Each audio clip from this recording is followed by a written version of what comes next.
Let's get into college football slate. Also, look ahead to the NFL. Evan Abrams is in with Cofield and company. How are you, buddy?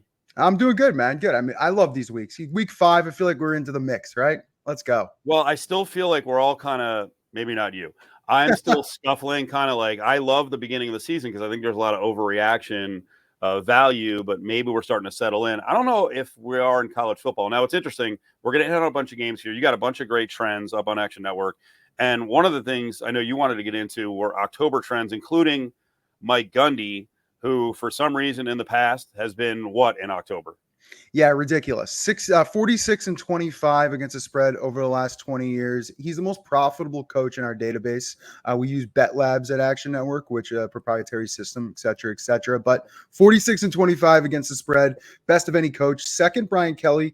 Third, Matt Campbell. So kind of getting an idea there. But the thing I thought of that was kind of more important than that is just more recently. He's 13 and 3 against spread over the last 5 seasons in October. So kid does his job no matter what your age is, no matter what the situation is.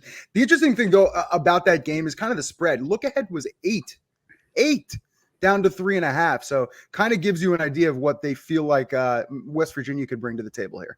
It's pretty incredible how scheduling works, and now with this crazy ACC, you got Miami on the road for the first time in forever in the West. They're still laying a big number at Cal. Yeah, unreal here. So speaking of heading west in this situation, Miami goes to California. Since 2005, Miami has only played one game in either MST or PST in terms of time zones. Ridiculous. Yeah. And that was in 2008 at Cal, which it lost 24-17, means nothing. I think the only thing it means is that it's a bit of an odd scenario. I feel like every time I write this article this week and we kind of look at some of these time zones and distances, college football has completely overhauled everything. So just very interesting that you have all these teams kind of going to places that you haven't had before. We'll talk about in a second with USC and Minnesota, just all sorts of funny and different scenarios. But listen, since 2015, Miami just 8 and 11 straight up, 5 and 14 against the number. The game after had a straight up win, but lost against the spread. So as you saw, that Hail Mary, the craziness, kind of takes it out of you. So we'll see what they do with this number. I'm kind of into Cal. I took the 11.5 early. I know it's down a little bit, but I think it's going to be a bit of a tough spot for them, even after the close win. Evan Abrams with us from Action Network. You can find him on Twitter at Evan H. Abrams. All right, another new matchup going to the Pacific time zone and vice versa. Michigan's going to be on the road all the way out in Seattle. They're actually getting points here. Washington off a loss against Rutgers. But actually, I liked a lot of what I saw from the Huskies. I thought they nutted up late in the game in terms of being physical. And I think their quarterback to receiver combo, Rodgers to Boston, is going to be one of the best in the Big Ten. Yeah, before we even go to the spiel, I'm on the Huskies money line. I feel it with you. I took it minus 130 in this one. I just think Michigan's a little overrated in this spot. Cross country, they've looked really good up to this point, except for the fact that they pretty much blew that entire lead at Minnesota. It just an absolute collapse all around when really they could have just strangled them basically the entire second half. But interesting enough, this is Michigan's first true road game in almost a year, November 18th last year against Ohio State. Wolverines have won 12 consecutive road games dating back to 2021. I kind of feel like it stops here. Okay, what happens with USC not going all the way across the country, but good trip at Minnesota in Minneapolis. They're laying a pretty good number here. I've been impressed with USC from a physical standpoint. Can Minnesota hang in this game? I do think they can. I've taken the Gophers +9, and one of the reasons is Lincoln Riley, in his career, hear this number out, 8, 18, and 1 against the spread as a road favorite. Now, this line's come down a little bit, but as we've talked about in previous articles, USC doesn't tend to really have good trips when they go out. So pretty wild set of circumstances here. USC is 19, 34, and 2. 35.8% in games played outside Pacific Standard Time, going 2-7 ATS into start of 2021. This is the one that I love more. None of the 7 USC head coaches in the last 20 years have a winning record ATS in this spot. So it's not this, it's not that. It's kind of the whole program to a degree that has issues with this. So it'd be interesting what they do in this spot. But I will say, as a road favorite of 7 points or more, USC's won 19 consecutive games straight up. So do I believe they're going to lose? But do I believe it's going to be close? So you're hearing numbers and trends galore. Evan, you've got this all up at Action Network. What can people find up there? And also, you're doing podcasts too, right? Yeah, so everything's going to be at actionnetwork.com. My name is Evan Abrams. You can just see me under my author title, but I do podcasts on Sunday nights and Tuesdays with NFL mostly, and I'll have all my articles up there, and you can find me on Twitter. I put out a ton of information. Evan H. Abrams on Twitter. Let's talk totals and specifically overs. Am I actually going to reference an Iowa game and the total looking too low? Ohio State, this is always interesting. Ohio State's laying 19.5, but the total's only 45.5. And I say only, that is a high total for an Iowa game, but there's that whole thing where, hey, Ohio State's going to lay this number and cover, they're going to have to basically hold Iowa to nothing. Yeah, I think the only storyline people will pay attention to here, if they've been following college football for a little while, is the fact that how low this total is and the fact that Ohio State's in the game. So looking at the total there, they've only played one game with a total of 45 or less, dating all the way back to 2012. That was a game against Rutgers last year. They closed at 44. They won 35-16 on the road. I just think from that point of view, I'm probably going to be on the under in this one and just suck it up. I would want to take Ohio State and lay the points and say they're just going to do their job and win there. Only a few programs can cover a large spread under a low total. I feel like Ohio State might be one of those teams, but to me, it's just a little bit too difficult to handicap because think of it like this.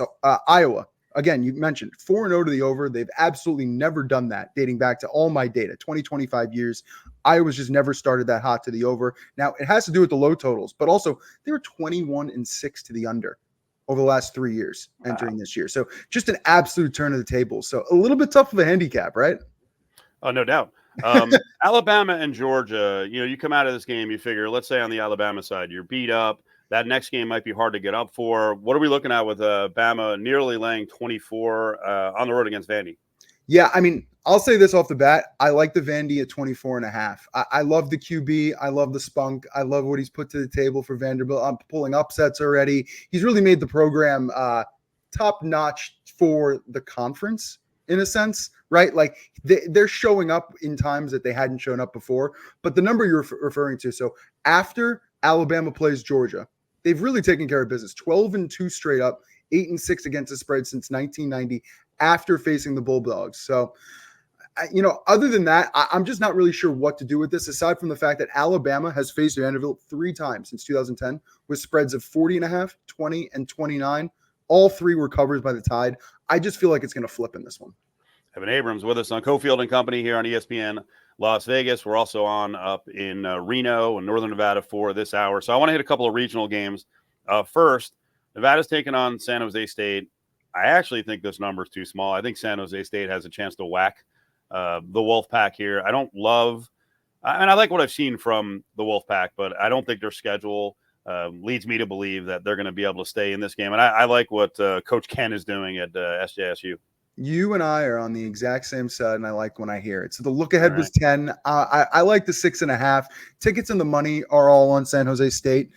For Nevada, it's just been ups and downs. I mean, win, loss. But the thing you kind of have to look at from Nevada's point of view, 6-23 since 2022 straight up. So the fact that you have 2 wins already is a pretty good idea for this school and going forward. So I'm not going to completely crap on Nevada because I do think there is a right direction, quote unquote, in here. But I just think San Jose State's going to throw all over their secondary. San Jose State ranks top 40 in both EPA per play pass, EPA per play rush allowed. To me, they're going to get the number. And 6.5 is kind of key in this scenario. And also from Nevada secondary, I know I mentioned that, 93rd EPA per play pass allowed. So I just think they're going to throw on them. I'm going to do something here because I have to. Sure. So people in the state of Nevada, right? And I grew up on the East Coast, and I thought it was Nevada and Oregon and, Louisville. I'm telling you, people go ape, you know what? Yeah, I know. When they hear it the way you said it. So I never do this, but I was like, oh no, the listeners. And then here's the thing: if I don't correct it, they're like, what are you doing? I get it. I understand. Right. I'll say this, born and raised in New York City. Yeah. I've got an accent. It's going to come out. There's nothing I can do there. As long as I'm calling Fremont Street, as long as I don't do that, I think I'm all right. Don't do that. Don't do Fremont. Okay, so UNLV has been a story this year. They were a story last year, but this year's been even better. They're playing better defense. They're going against Syracuse. Syracuse can really throw the ball. I think this number has gotten a little too big because I have a feeling it's going to be a high-scoring game. And again, UNLV's defense is going to be tested all over the field with their pass defense. Yeah, it's probably a test they haven't faced before. And you talk about the line, look ahead -4 up to 6.5. Barry Odom, cover machine. I mean, he's 13-5 with the run and Rebels, which kind of just says enough in itself in the fact that how he's turned around the program. But then you look 14-4 against the number. So cover machine, they're 4-0 straight up and against the spread. One of few teams in the country that have done that entering this game. But I agree with you. I think the number is a tad too high. I'm going to pass on the number. 54.5. I'm looking right now as a look ahead up to 58.5. I don't think it's high enough. Yeah. I think both teams are going to score, but guess what? I said that last week. I thought Fresno would go up and down the field. It'll be a game played in the 30s, and they freaking obliterated Fresno. And also Mikey Keene on that Sam Darnold line from the past. I think he was seeing ghosts. Like he got freaked, and I think mentally he was out of it by the third quarter. Evan Abrams is with us. Let's wrap on a couple NFL spots. And I know some of these games are weird spots, but throughout the week with all our experts, I like to try to cover every game. This is kind of bottom of the barrel, but I'm really intrigued right now by what's going on with the Dolphins. Huntley as a guy who's going to start the game. How much of a difference does that make? And what do you think of the Dolphins and Patriots? Basically a coin flip. Yeah. So when I looked at this number and I'm analyzing game by game by game, the first thing that came to mind is I looked at the total. I looked at the total and then I said to myself, well, how about we check the weather? And I looked at the weather and I said, okay, nothing. So this total's at 35.5. And I looked it up. 36 or under for the total with under 5 mile an hour winds is 34, 20, and 3 to the over the last 20 years, 63%. So I tend to believe somehow, some way, we are going to find points in this game when Miami scored 45 points through 4 games and has barely outscored Brandon Aubrey this season. I still think there's going to be a way to find points in this one. The thing that I look at, which is just funny in itself, and I know this line's sitting kind of at 1, Dolphins have been favored versus the Patriots in just 6 of 42 games since 2003. So, either way, this might close one way or the other, but just funny to kind of look at this line and you realize who's playing quarterback. And, if it was Tua, it'd be a completely different story and the line would be completely shifted. But the one fear I have when looking at Miami, and I think I would probably like to back Miami in this one, Mike McDaniel, 19-21 against the spread in his pro coaching career, 17-16 with Tua, reasonable. 2-5 with Bridgewater, Huntley, and Skyler. So he just hasn't been able to find any type of offense. And then you look across the league, you have so many other coaches who have backup quarterbacks. Malik Willis. You can go on and on and on. And you've seen Andy Dalton, you can say yes or no, but backup sort of. And everyone's putting up numbers except for them. So I think it's an issue. Last one, quandary to solve here, because we have a show entry in Circa Millions, and we're talking to Evan Abrams. And last week we bombed out, and I made a terrible pick. I had been unbeaten on the season, but I'm consistently a dog player, and the dog I wanted to take was the Broncos plus the 7.5. I didn't take it. That was a stupid pick. So I'm looking at the card this week. Do I have a chance with either one of these? I can get the Rams plus. I can also get the Cardinals plus against the Niners up to a touchdown. We'll see what the number is set on Thursday. So either one of those dogs have a chance to cover? Oh, man. So Sunday Night Podcast, we were talking about look-ahead lines just for this week and anything that stood out to me. And I obviously put my foot in the bucket and said I liked Arizona at 7.5. So I no matter what the numbers will tell you, and listen, Purdy in his career, when he's favored by 4 points or more, 9-12 against the number. 3.5 points or less, he's 8-2 against the number. So I think with the fact that you're just getting the hook here was just a bet I had to make. But you got to understand, Purdy's faced the Cardinals 3 times. He's 3-0 straight up and against the spread. But the spreads in those games were 12.5, 15, and 14.5. Wow. But listen, he's faced David Blau, Josh Dobbs, and Kyler once. So you kind of got to assume coming off that bad game last week where Kyler just looked like he was a dog in the pocket, just kind of rolling in circles and kind of getting hit. I think things might change. The only thing that scares me a tad is Arizona's secondary is putrid.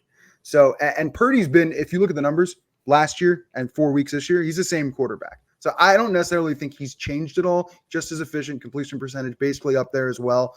It's scary, but I don't know what to do but take Arizona.